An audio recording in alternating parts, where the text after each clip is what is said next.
పుచ్చుకునే వాళ్ళకన్నా ఇచ్చే వాళ్ళకే తృప్తిగా ఉంటుంది. ఇచ్చేవాళ్ళు ఎక్కువ ఆనందపడాలి. ఎంచేతంటే యూనివర్సల్ రూల్ ఒకటి ఉంది. మనం ఏది చేస్తే అదే మనకు వస్తుంది. ప్రకృతి మన అకౌంట్లో వేసి మనం సహాయం చేస్తే మనకి సహాయం చేస్తుంది, ప్రోత్సహిస్తే ప్రోత్సాహాన్ని ఇస్తుంది మనకి. ఇతరత్ర ఏదైనా సహాయం చేస్తే ఆ సహాయం మనకి జరిగేట్లా చేస్తుంది ప్రకృతి. అది యూనివర్సల్ రూల్, ట్రూత్. అది తెలియక చాలామంది మనం ఇచ్చేస్తున్నాం మనకు ఉండద్దా అనుకుంటారు.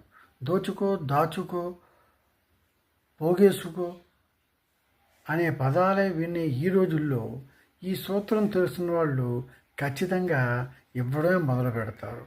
ఇవ్వాలి, నీ దగ్గర ఉన్న దాంట్లో కొంత ఇవ్వాలి. ఇచ్చుటలో ఉన్న హాయి వేరెచ్చటను లేనే లేదు అన్నాడు కవిగారు.